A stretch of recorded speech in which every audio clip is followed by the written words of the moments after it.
done my introduction. Please go ahead, sir. Well, dear friends, good afternoon. This is my final opportunity to address you in 2021. And so let me begin by wishing you all happy holidays. We are coming to the end of a difficult year.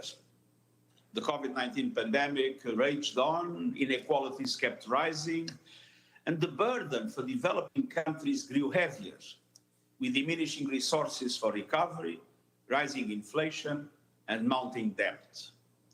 And to add fuel to the fire, we are still off track in addressing the climate crisis, another amplifier of global injustice and inequality. I am deeply worried if things do not improve and improve fast, we face even harder times ahead. COVID-19 is not going away. It is becoming clear that vaccines alone will not eradicate the pandemic. Vaccines are averting hospitalization and deaths for the majority who get them and slowing the spread. But transmissions show no sign of letting up. And this is driven by vaccine inequity, hesitancy, and complacency. The United Nations has fully mobilized for COVID-19 response and recovery. And today we are releasing a report that details our efforts over the past year across all sectors, from health to humanitarian to socio-economic action.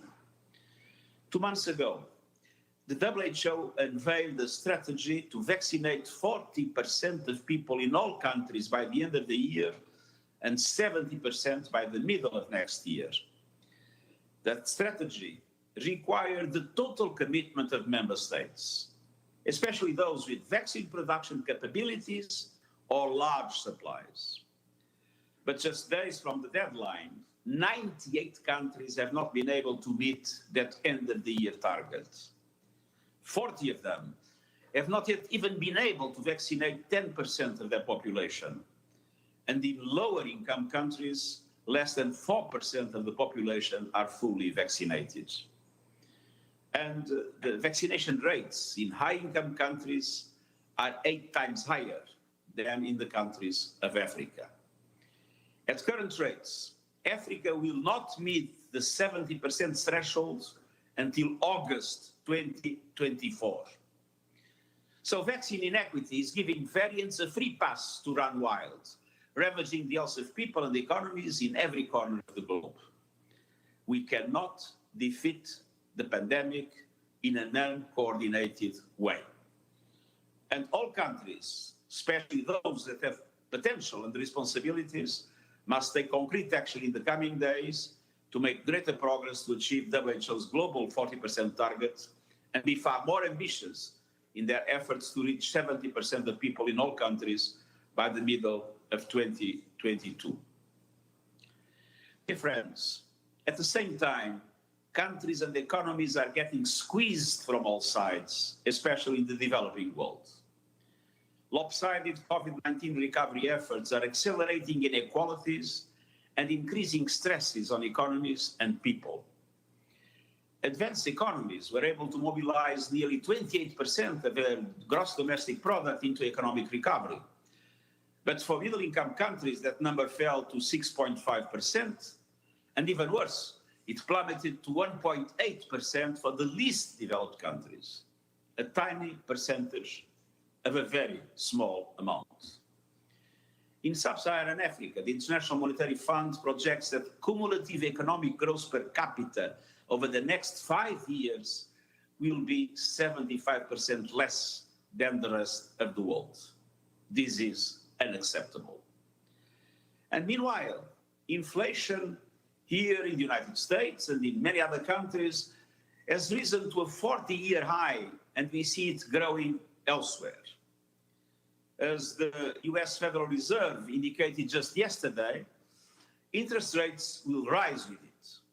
And that will place even greater fiscal constraints on the countries that need help the most. Defaults will become inevitable for lower-income countries that already bear much higher borrowing costs. And the need to service an ever-mounting and more expensive debt will leave developing countries with little fiscal space for recovery, job creation, climate action, reimagining education and reskilling and training workers, and so much more. Today's global financial system is supercharging inequalities and instability. It is a system that allows credit rating agencies to undermine the credibility of developing countries with good growth prospects and vital development needs. And this obviously makes private finance become more risk-averse. International financial institutions alone do not have sufficient capacities to compensate it. And the clear majority of special drawing rights are distributed to the biggest and richest economies in a way that is far from being compensated by voluntary redistributions. Meanwhile, inequalities keep widening, social upheaval and polarization will be growing, and risks will be increasing. This is a powder keg for social unrest and instability, and it poses a clear and present danger to democratic institutions. It is time to clearly assume the need for reform of the international financial system. Everything I have described today reveals two governance failures that are also two moral failures.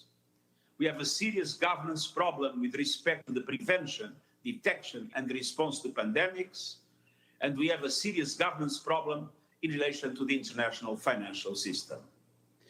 I'm determined that 2022 must be the year in which we finally address the deficits in both governance systems.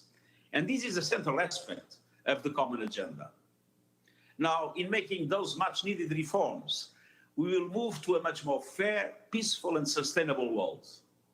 We know how to make 2022 a happier and more hopeful new year, and we must do all it takes to make it happen. Finally, let me say, my last visit of the year will take me to a country that is in the grip of all these challenges and worse. I look forward to traveling to Lebanon, as my quarantine will end in the end of this week, at the invitation of the government, on a state visit to express my solidarity with the Lebanese people who have suffered for far too long. And allow me a last word before I close. I want to take profit of this moment to express my deep gratitude to my Chief of Staff, Maria Luisa Viotti, who will be leaving us at the end of this month. Over the past 5 years, she has been instrumental in not only shaping our vision, but in helping us to realize it. On behalf of the entire United Nations system, I want to express profound appreciation and warmest wishes. Thank you to all of you, and I'm obviously at your disposal for a few questions. Thank you very much, SG. As a reminder, this is a stakeout format, so we don't have time for too many questions. As I mentioned, there will be a press conference, a more formal one in January. Please keep it to one question per person. I'm going to go to the room first, and I'll go to Sherwin Bryce Pease. Sherwin? Thank you, Stefan, and thank you, Secretary General. We wish you continued good health into the new year. You ended your remarks today by saying that you are determined that 2022 must be a year in which we finally address the deficits in both global governance and financial systems. But you'll agree that you've said similar things before many times. And yet just this week, a country vetoed a Security Council resolution that sought to link climate change to international peace and security. Countries are being punished for alerting the world to the latest variant against WHO advice, variants that will require more booster shots, which will continue to limit wider distribution of vaccines to poorer countries. Developing economies are in peril and could lead to social unrest and instability. Your words, not mine. You have talked, SG, about a world being on the edge of the abyss, but is it not true, sir, that we are no longer on the edge, but in free fall? Well, my hope resides not only on the enormous examples of solidarity that we see also all around the world, not only in the dynamics of youth movements in all those aspects, but I have a hope based on the need to understand what is the enlightened self-interest of the richest countries in the world. Now, this new pandemic is showing that vaccines alone are not enough. which means that we are witnessing in highly developed countries that have vaccinated the whole population or almost the whole population, the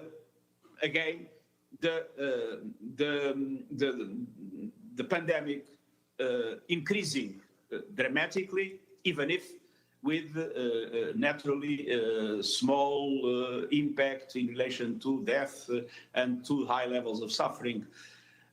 And this demonstrates that the strategy of vaccine hoarding, the strategy of vaccine nationalism, or the strategy of vaccine diplomacy have failed. This new variant has demonstrated this failure. And so my hope is that countries understand that from now on, we need to have an equitable way to address the pandemic, or we will all be victims of it. And then the financial system. Now we see inflation everywhere, starting by developed countries. And now we see instability everywhere. The fact that social unrest is increasing in the developing world does not mean that it also does not increase in developed countries. We see that the injustice created by the international financial system in this situation are undermining global peace and stability. And so this is the moment to recognize that the system that was designed after the Second World War needs reform. I would say that this is the moment for a new Bretton Woods concept. And then climate. The truth is that we are now seeing devastation in climate or caused by climate change, not only in developing countries, not only in small islands. Look at the tornadoes that happen in Kentucky. So I think things are getting so bad, things are getting so nasty in relation to the pandemic, in relation to the dramatic injustice from the economic and financial side, and in relation to the climate situation, that my hope is that people will finally understand that the only way to be an egoist intelligent is to be in solidarity. Not to be in solidarity is a stupid form of egoism. Thank you. Next question will go to Al Jazeera. Amanda Price, Al Jazeera. Hi, Mr. Secretary General. Thanks very much for this press stakeout. My question is on Libya. Elections there are due to take place in a little over a week, I think a week from tomorrow, but there are growing indications that they could be delayed. Do you think the vote will happen on time, and do you think conditions are right for it to be held now? Well, what I can tell you is that my new special advisor is extremely active this week. She is visiting all areas of the country until Saturday, trying to reach conditions for an effective mediation for a consensus to be possible. And on Sunday, she will be meeting with the head of the Electoral Committee and the head of Judiciary, and also a representative from the Ministry of Interior. As you know, there were questions about the indication of the candidates, different views of these different entities. And so she'll be meeting with them on Sunday, which means we are doing everything we can to overcome the obstacles. And for the moment, let's keep our fingers crossed. Thank you. Majid Gli, Ruda Media Network. Majid. Thank you so much, Stefan, and I hope you're feeling better and well. And Secretary General, I wish you a healthy and happy new year. I want to ask about Syria. The humanitarian situation in Syria has not changed, if not worsened, in most part of Syria. And in next month, the cross-border authorization by the Security Council will expire. First, do you think the Council should not vote and just extend it automatically? And second, do you think there should be, on top of the Bab al-Hawa crossing, there's still a need for other crossing to be opened, and Security Council seriously consider it? Thank you. Well, I've just issued a report that was requested by the Security Council. That report underlines that we are making strong efforts in relation to cross-line. 2 operations took place, and I hope that we will be able to accelerate now. We also, in that report, demonstrate all the efforts we are making to put the questions of recovery on the agenda and on active, effective action. At the same time, the report recognizes that the bulk of the support has been provided by cross-border operations. So with all these aspects and with the content of this report, that was, as you know, the request of the Security Council, I'm very optimistic that everything will go well. Thank you. We'll go to Margaret Bashir, Voice of America. Margaret. Steph, thank you, Secretary General. On Sunday, you're going to Lebanon, you mentioned. The country is in a total state of economic collapse, pretty much. The middle class is vanishing, and people are heading for the exits if they can. So we've been hearing from the UN quite a bit on trying to stop the economic collapse in places like Yemen and Afghanistan, but we're not hearing so much about it in Lebanon. So my question to you is, what will you propose to stop the total collapse of Lebanon's economy when you go there this weekend? Well, the first thing that is necessary is that the political leaders of Lebanon come together. I mean, the divisions among political leaders in Lebanon have paralyzed the institutions, and the paralysis of the institutions, of course, leads to the impossibility to reach agreement with the IMF, to the impossibility to launch effective economic programs, and to create the conditions for the country to initiate a recovery. So that's the first thing. I think the Lebanese leaders have not the right to be divided in a moment of such dramatic crisis. On the other hand, creating the conditions of unity that I mentioned, then there is a number of things that will need to be addressed.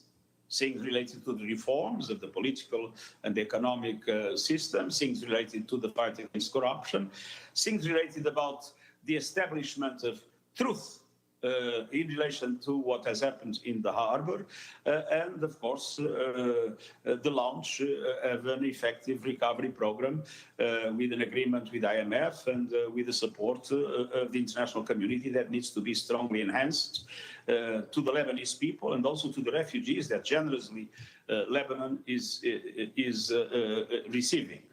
And so obviously only the Lebanese can lead this process. It's the Lebanese must do their part of the job. But my duty as Secretary General of the United Nations is to be in permanent solidarity with the Lebanese people. I was High Commissioner for Refugees. I saw how they were accepted in Lebanon. So we all, as international community, have an obligation to do everything we can to help the country. But as I repeat, there is no way Lebanon can find the right track if the Lebanese political leaders are not able to understand that this is the moment, probably the last possible moment, to come together. Thank you. Abdelhamid Sayam. Thank you, Mr. Secretary General. I wish you a happy end of the year and a happy new year. You have ended your 5-year term and you are charting for another term. I asked you when you took office in the first year a question, and I will repeat it 5 years later. I ask you, do you believe that there is a chance to establish a viable, contiguous, independent Palestinian state with East Jerusalem as its capital? And you told me then there is no option B. I want to ask you now, candidly, do you believe that we are much further from that goal, or we are 1 inch closer? Thank you very much. Sorry, can you repeat the question, because the sound is not good for me. Okay. Slowly. Mr. Secretary General, I asked you when you took office the first year a question. The last part of the question. The question is, do you believe that we are 1 inch closer to that goal, or we are much further from that goal? of establishing a Palestinian independent Palestinian state? I think that on one hand, we are closer in the sense that there was peace in Gaza, in the sense that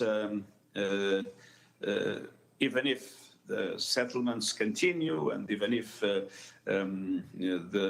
other violations of UN resolutions continue, there has been, I would say, some change of attitude in some aspects of the Israeli government.